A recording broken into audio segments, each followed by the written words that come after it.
people being paid by the CIA who are contributing to a major circulation American journal? We do have people who submit pieces to two American journals. Do you have any people paid by the CIA who are working for television networks? This, I think, gets into the kind of getting into the details, Mr. Chairman, that I'd like to get into in executive session. Do you have any people being paid by the CIA who are contributing to the national news services, AP and UPI? Well, again, I think we're getting into the kind of detail, Mr. Chairman, that I'd prefer to handle in executive session. We all know that our State Department, the Pentagon, and the White House have brazenly proclaimed that they have the right and the power to manage the news, to tell us not the truth, but what they want us to believe. They have seized that power on orders from their masters of the great conspiracy. And the objective is to brainwash the people into accepting the phony peace bait to transform the United States into an enslaved unit of the United Nations one world government. Let me clarify the meaning of the expression, "He is a liberal." The enemy, meaning the one world conspirators, have seized upon that word liberal as a cover-up for their activities. It sounds so innocent and so humanitarian to be liberal. This satanic plot was launched back in the 1760s when it first came into existence under the name of the Illuminati. This Illuminati was organized by one Adam Weishaupt, born a Jew, who was converted to Catholicism and became a Catholic priest, and then, at the behest of the then newly organized House of Rothschild, defected and organized the Illuminati. Naturally, the Rothschilds financed that operation. And every war since then, beginning with the French Revolution, has been promoted by the Illuminati, operating under various names and guises. I say under various names and guises because after the Illuminati was exposed and became too notorious, Weishaupt and his co-conspirators began to operate under various other names. In the United States, immediately after World War I, they set up what they called the Council on Foreign Relations, commonly referred to as the CFR. And this CFR is actually the Illuminati in the United States.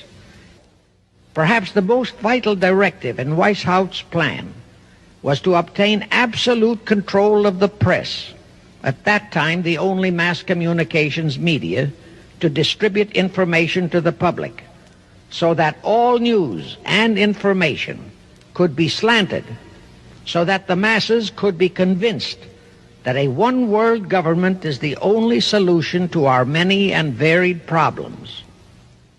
Now do you know who owns and controls our mass communications media? I'll tell you, practically all the movie lots in Hollywood is owned by the Lehmans, Kuhn Loeb and Company, Goldman Sachs, and other internationalist bankers. All the national radio and TV channels in the nation are owned and controlled by those same internationalist bankers. The same is true of every chain of metropolitan newspapers and magazines, also of the press wire services, such as Associated Press, United Press International, etc. The supposed heads of all those media are merely the fronts for the internationalist bankers, who in turn compose the hierarchy of the CFR, today's Illuminati in America.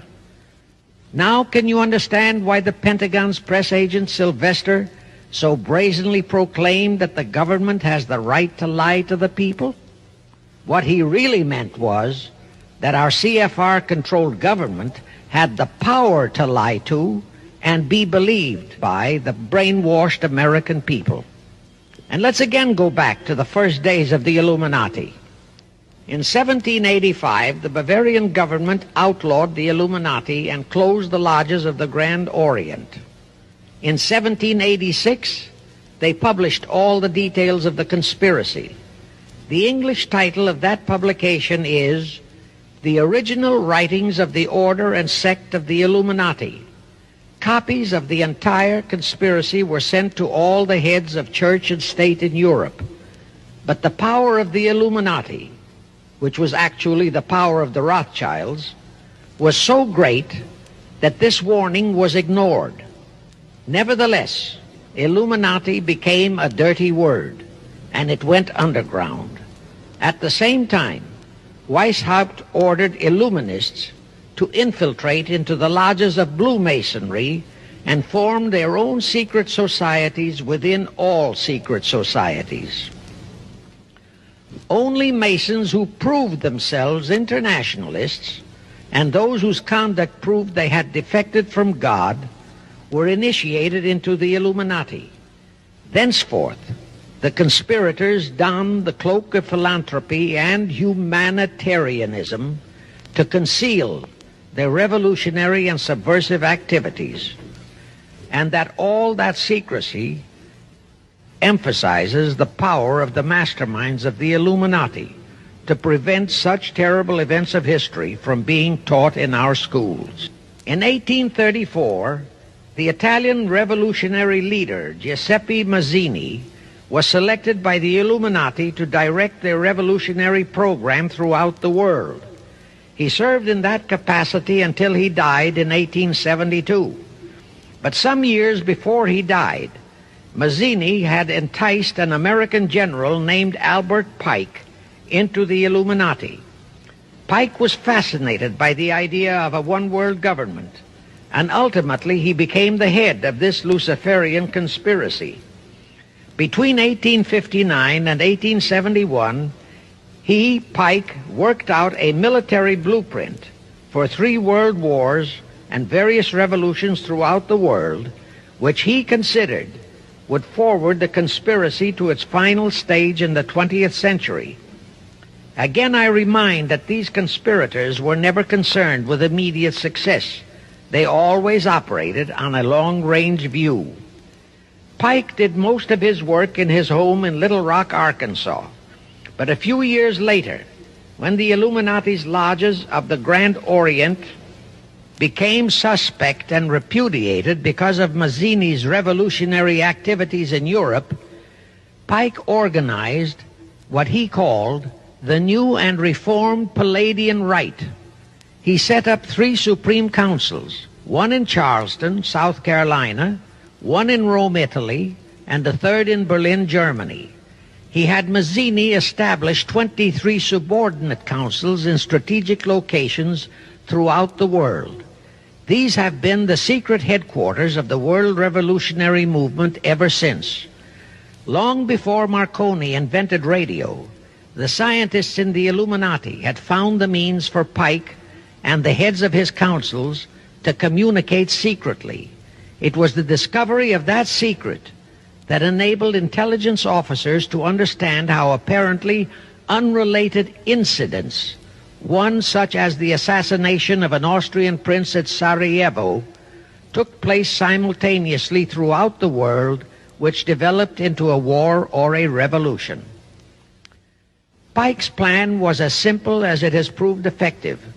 It called for communism, Nazism, political Zionism, and other international movements be organized and used to foment 3 global world wars and at least 2 major revolutions.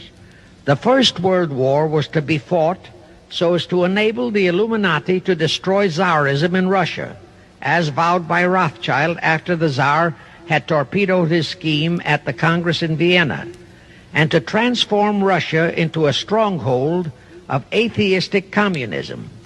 The differences stirred up by agents of the Illuminati between the British and German empires were to be used to foment this war. After the war would be ended, communism was to be built up and used to destroy other governments and weaken religions. World War II, when and if necessary, was to be fomented by using the controversies between fascists and political Zionists. During this World War II, international communism was to be built up until it equaled in strength that of united Christendom. When it reached that point, it was to be contained and kept in check until required for the final social cataclysm. As we know now, Roosevelt, Churchill, and Stalin put that exact policy into effect, and Truman, Eisenhower, Kennedy, and Johnson continued that same exact policy. World War III is to be fomented by using the so-called controversies the agents of the Illuminati, operating under whatever new name, are now stirring up between the political Zionists and the leaders of the Muslim world. That war is to be directed in such a manner that all of Islam and political Zionism, Israel, will destroy each other, while at the same time the remaining nations, once more divided on this issue, will be forced to fight themselves into a state of complete exhaustion, physically, mentally, spiritually, and economically. Now, can any thinking person doubt that the intrigue now going on in the Near, Middle, and Far East is designed to accomplish that satanic objective? Pike himself foretold all this in a statement he made to Mazzini on August 15, 1871. Pike stated that after World War III is ended, those who will inspire to undisputed world domination will provoke the greatest social cataclysm the world has ever known. Quoting his own words, taken from the letter he wrote to Mazzini, and which letter is now catalogued in the British Museum in London, England, he said, "We shall unleash the nihilists and the atheists, and we shall provoke a great social cataclysm which in all its horror will show clearly to all nations the effect of absolute atheism, the origin of savagery and of most bloody turmoil. Then everywhere the people forced to defend themselves against the world minority of revolutionaries will exterminate those destroyers of civilization, and the multitudes disillusioned with Christianity, whose deistic spirits will be from that moment on without direction and leadership, and anxious for an ideal but without knowledge where to send its adoration, will receive the true light through the universal manifestation of the pure doctrine of Lucifer, brought finally out into public view, a manifestation which will result from a general reactionary movement which will follow the destruction of Christianity and atheism, both conquered and exterminated at the same time."